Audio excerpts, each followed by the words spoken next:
Salve Sobat Laici Studio Channel, ketemu lagi nih sama Mimin Laici. Di video kali ini kita akan membahas kisah Rasul Matius, murid Tuhan Yesus. Diketahui secara umum bahwa kisah Rasul Matius ini adalah penulis kitab Injil Matius.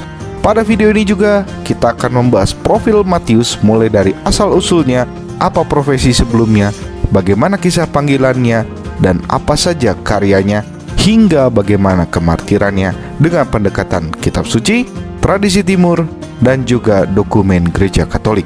Setelah itu kita akan mendapatkan seperti apa profilnya. Maka kita akan tarik inspirasi apa yang bisa kita dapat dari Rasul Matius ini sebagai teladan hidup kita sehari-hari.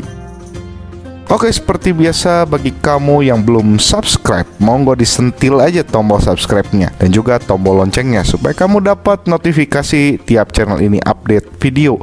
Dan terima kasih bagi kalian yang sudah subscribe.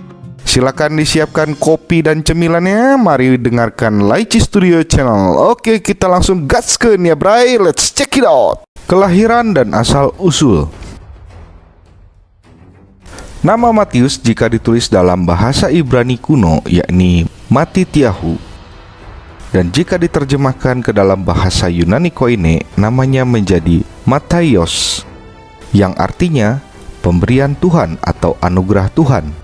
Ia memiliki nama lain yakni Lewi. Diketahui bahwa ia adalah anak dari Alfeus. Mengenai Alfeus ini seringkali dipersamakan dengan ayah dari Yakobus anak Alfeus alias Yakobus muda. Namun sayang sekali belum ada yang bisa memastikan apakah mereka berdua adalah saudara atau bukan. Karena catatan Alkitab tidak pernah memasangkan nama Matius atau Lewi dengan Yakobus anak Alfeus dan diberi keterangan seperti Petrus dan Andreas ataupun seperti Yakobus dan Yohanes anak Zebedeus. Ia lahir di daerah Kapernaum, kotanya orang Galilea. Bisa jadi satu kota dengan Petrus dan Andreas. Matius berprofesi sebagai pemungut cukai atau pemungut pajak untuk bangsa Romawi. Ia mengumpulkan iuran wajib untuk barang-barang impor yang dibawa oleh para petani, pedagang, dan karvan. Di bawah sistem kerajaan Romawi, Matius harus membayar semua pajak di muka terlebih dahulu, lalu menarik dari warga dan pelancong untuk mendapatkan kembali bagi dirinya. Sebagai informasi tambahan untuk profesi pemungut cukai pada masa ini, pada umumnya tidak mendapatkan gaji dari pihak Kekaisaran Roma. Maka Matius harus membayar semua pajak di muka terlebih dahulu, lalu menariknya dari warga dan pelancong untuk mendapatkan kembali bagi dirinya. Pemungut cukai biasanya terkenal korup karena mereka memeras jauh lebih banyak dan lebih tinggi dari yang diharuskan untuk memastikan supaya mereka mendapatkan keuntungan pribadi. Karena keputusan mereka dijalankan oleh para prajurit Romawi, maka tidak seorang pun berani menolaknya. Alias mereka punya backing penjajah nih guys. Sehingga profesi semacam ini seringkali mendapatkan label negatif dari orang-orang sebangsanya, karena mereka dicap sebagai pemeras, pengkhianat, dan bekerja untuk kaum penjajah. Seringkali profesi ini digambarkan dalam kitab suci Perjanjian Baru sebagai seorang pendosa. Dalam literatur Sinaksarion dikatakan bahwa dia adalah orang yang kejam dan termasuk ke dalam golongan orang yang berpangkat atau berkedudukan pada saat itu sebagai pemungut cukai atau pemungut pajak. Ia dijauhi oleh bangsanya sendiri dan dipandang rendah karena profesinya itu. Namun meski demikian, ia tidak berbuat lebih buruk daripada orang Farisi yang selalu membanggakan diri secara lahiriah yang berlaga seperti orang saleh dan benar. Dalam kalender liturgi gereja Katolik, pesta nama Rasul Matius dilakukan setiap tanggal 21 September. Sedangkan dalam ritus gereja Timur atau Katolik Timur dan Ortodoks diperingati setiap tanggal 16 November. Panggilan menjadi murid Yesus. Kisah panggilannya menjadi murid Tuhan Yesus yang sebagaimana digambarkan dalam kitab suci, yakni pada Injil Matius 9 ayat 9. Pada perikop, Matius pemungut cukai mengikuti Yesus. Suatu hari, Yesus menyusuri tepi danau Galilea atau Genesaret. Ia melihat Matius yang disebut Lewi tengah duduk menghadap meja setoran pajak. Yesus menyapanya dengan berkata, "Ikutlah aku." Sejalan dengan itu, Matius segera bangkit dan mengikuti Yesus. Matius meninggalkan semua hartanya yang banyak itu dan dengan rela memulai hidup baru bersama dengan Yesus dan murid-murid lainnya. Peristiwa ini tentunya mencengangkan banyak orang saat itu dan membuat orang bertanya-tanya bagaimana mungkin Yesus memanggil seorang penjahat seperti pemungut pajak untuk bangsa asing seperti Matius? Akibat hal ini, orang Farisi pada saat itu dan beberapa orang di sekitarnya yang tidak menyukai Yesus semakin membencinya. Kemudian setelah itu Matius mengundang Yesus dan para murid lainnya untuk mengikuti perjamuan besar di rumahnya. Dan di situ juga dihadiri para pegawai pajak dan teman-teman Matius. Pada waktu itu, orang Farisi melihat kejadian itu dan bertanya kepada salah seorang murid Yesus sembari berkata, "Mengapa guru memakan bersama-sama dengan pemungut cukai dan orang berdosa?" Mendengar hal itu kemudian Tuhan Yesus menjawab kecaman orang Farisi itu dengan berkata, "Bukan orang sehat yang memerlukan tabib, tetapi orang sakit. Jadi pergilah dan pelajarilah arti firman ini. Yang ku kehendaki ialah belas kasihan dan bukan persembahan. Karena aku datang bukan untuk memanggil orang benar, melainkan orang berdosa." Wah, mantep ya guys. Jawaban Tuhan Yesus ketika itu membela Matius dan kaumnya. Dan langsung Savage! peristiwa ini dapat Sobat Laici temukan dalam ketiga Injil Sinoptik sebagai perbandingan, yakni dalam Injil Matius 9 ayat 9, Markus 2 ayat 13-17, dan Lukas 5 ayat 27-30. Saat menjadi murid Tuhan Yesus, jika kita membaca keempat kitab Injil, secara terus terang memang tidak diungkapkan secara gamblang mengenai peran Rasul Matius yang menonjol saat menjadi murid Tuhan Yesus.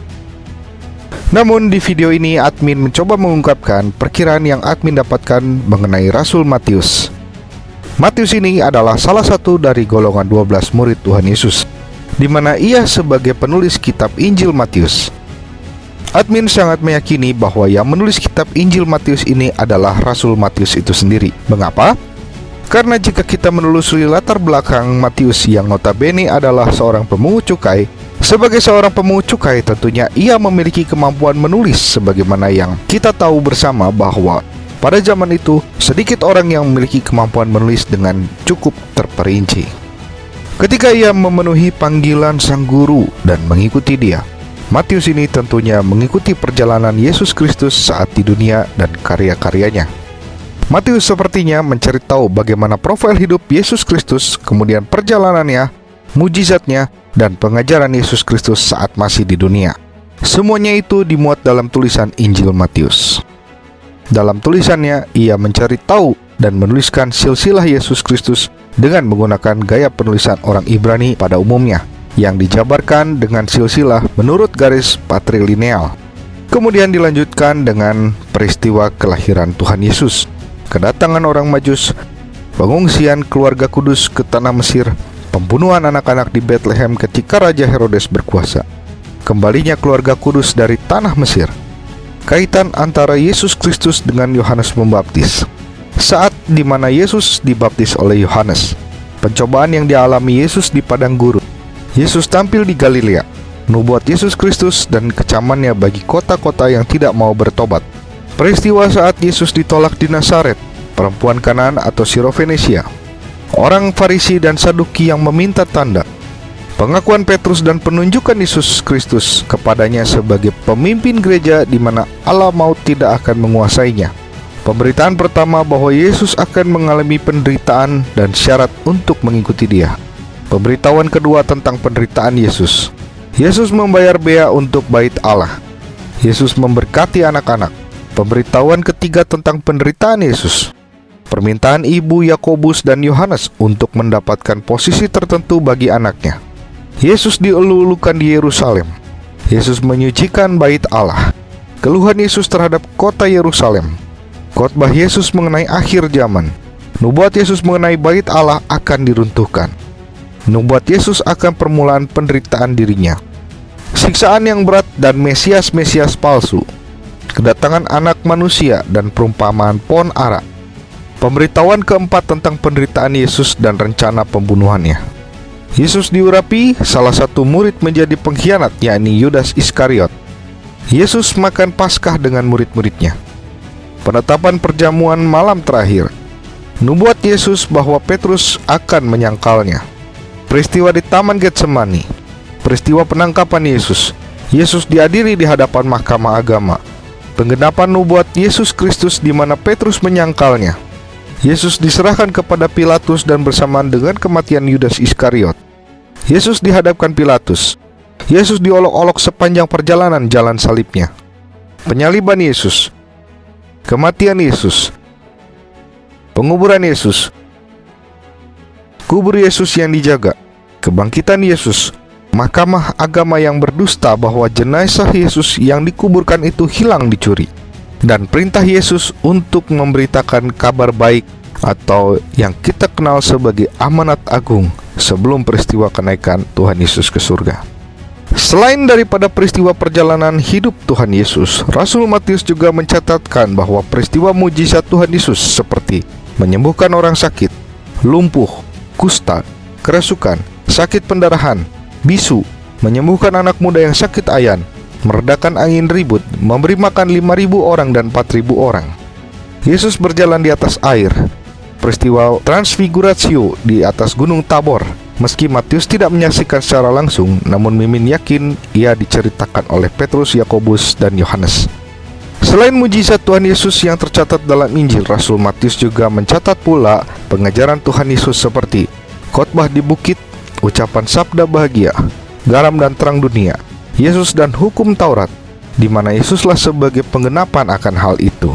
Dalam hal memberi sedekah, hal berdoa, hal berpuasa, hal mengumpulkan harta, hal kekhawatiran, hal menghakimi, hal yang kudus dan yang berharga, pengabulan doa, jalan yang benar, pengajaran yang sesat, hal mengikuti Yesus, belas kasihan Yesus kepada banyak orang, pengutusan Yesus kepada 12 murid, hal-hal yang dialami ketika menjadi pengikut Yesus, perumpamaan tentang seorang penabur, perumpamaan tentang lalang dan gandum, perumpamaan tentang biji sesawi dan ragi, perumpamaan tentang harta terpendam dan mutiara yang berharga, perumpamaan tentang pukat, perintah Allah dan adat istiadat Yahudi, siapa yang terbesar di dalam kerajaan surga, siapa yang menyesatkan orang, perumpamaan tentang domba yang hilang, tentang menasehati sesama saudara, perumpamaan tentang pengampunan, pandangan Kristus tentang perceraian, pandangan Yesus tentang orang muda yang kaya, upah mengikuti Yesus, perumpamaan tentang orang-orang upahan di kebun anggur. Menanggapi permintaan Ibu Salome, yakni Ibu Yakobus dan Yohanes, mengenai siapa yang ingin jadi terkemuka. Dalam kejadian pohon ara yang dikutuk oleh Yesus, di mana Yesus ingin menegaskan kembali tentang orang-orang yang akan mendapatkan hukuman karena tidak memberikan buah-buah yang baik. Perumpamaan tentang 2 orang anak, perumpamaan tentang penggarap-penggarap kebun anggur, perumpamaan tentang perjamuan kawin, tentang membayar pajak kepada kaisar, pertanyaan orang Saduki tentang kebangkitan, hukum yang terutama, hubungan antara Yesus dan Daud, kecaman Yesus kepada orang Farisi yang berlaku munafik, nasihat supaya berjaga-jaga, perumpamaan tentang hamba yang setia dan hamba yang jahat, gadis bijaksana dan gadis bodoh, perumpamaan tentang talenta, penghakiman terakhir, dan yang terpenting adalah penetapan perjamuan, yang mana hal ini tetap dilestarikan dalam gereja Katolik dalam perayaan Ekaristi sebagai puncak kehidupan umat beriman. Dalam kisah perjalanan dan karya Tuhan Yesus itulah Rasul Matius berdasarkan pencarian asal-usul Sang Kristus dan pengalaman hidup bersama Kristus selama ia mengikuti Sang Guru yang ia nyatakan dalam tulisan Injil Matius. Ya, kira-kira itulah kisah perjalanan singkat Matius saat menjadi murid Tuhan Yesus. Untuk video berikutnya kita akan kupas bagaimana kisah karya Rasul Matius setelah peristiwa Pentakosta, yang akan admin bedah dari data gereja Ritus Timur dan juga Ritus Latin, supaya kita semua tahu lebih mendalam bagaimana kisah pewartaannya sampai akhir hayatnya. Oke, sampai di sini dulu ya guys video tentang Rasul Matius pada part 1 ini. And jangan lupa sharekan video ini ke teman-teman kamu semua untuk menambah wawasan mereka mengenai Rasul Matius ini. Dan jangan lupa komen di kolom komentar pendapatmu tentang Rasul Matius pada part 1 ini ya guys. Thank you for watching. Oke, sampai jumpa lagi di video selanjutnya. Bagi kamu yang merasa terberkati oleh channel ini, jangan lupa klik tombol jempol ke atas atau tombol like-nya kalau kamu suka dengan video ini, dan klik tombol subscribe supaya kamu bisa terus pantau perkembangan video selanjutnya. Berikan juga komentar dan saranmu di kolom komentar. Tuhan Yesus memberkati.